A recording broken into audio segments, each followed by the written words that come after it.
When you have a poverty mentality, you consume. When you have a poverty mindset, you're constantly looking to take your money and buy something. The reason why you broke is because you have a consumer's mindset. And when you have a consumer's mindset, people can treat you any kind of way when your credit is bad. They treat you any kind of way because you treat yourself any kind of way. They look at your 400 credit score, 500 credit score, and they say you ain't serious about your money. So because you disrespect you, I'm going to disrespect you. They look at your bank account and see that you stretching it. You got $5 a month, $100 a month, $200 a month. People treat people who desperate different than they treat people who have wealth.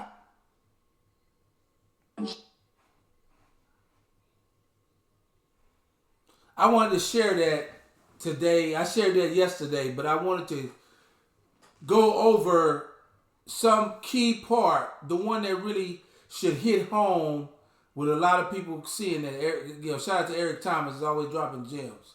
But the most important part about that last part has been living with me for the past couple of years, while I try to help people have multiple streams of income, is what he said about desperation.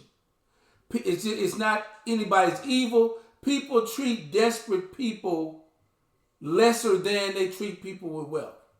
If you think about times you was at work, times you was asked to do something and you was given an ultimatum because they felt like you didn't have any other place to go but their job and shit, and they could give you an ultimatum. If they can sense a desperation, and this is anywhere you go in life, if there's desperation sensed, you get treated with disrespect. That's one of the main reasons that for the last couple of years I've tried to teach people, while even learning myself, how to develop different streams of income so that they're not totally dependent on one or the other.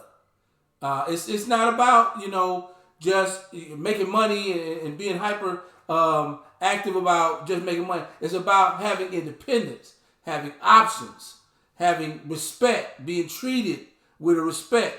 Just like Eric Thomas broke down.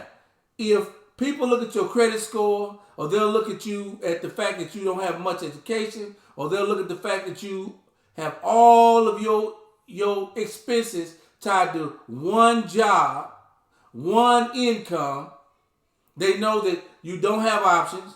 You can't, either you don't have the right of refusal, or they can fire you, and it'll ruin your whole life. If you don't, it's on you to give yourself options in life, other streams of income, real estate, sales. These are things you can develop on your own, especially with the technology that we have today. You don't have to wait on, you don't have to wait to be let go to take control of your financial future. We're looking at automation right now. Cut jobs here, cut jobs left and right. Here in Austin, they cutting jobs, they cutting taxis. They got the self-automated taxis. So if you were relying on Uber or some other rideshare, that's about to be cut. So don't wait till your stuff or your situation is about to be cut before you take control and put that take control of your finances and have it in your hands. So that's just something that I've been sharing with people.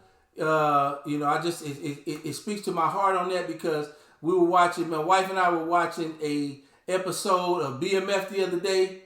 And if you watch BMF, Charles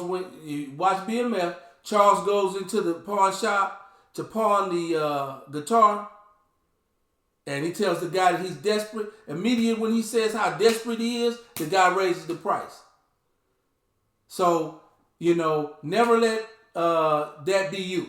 Always, have other streams of income or other things going on. Never let people see you in a state of desperation, because for some reason people just prey on that. That's all I gotta say about that. Thanks for listening.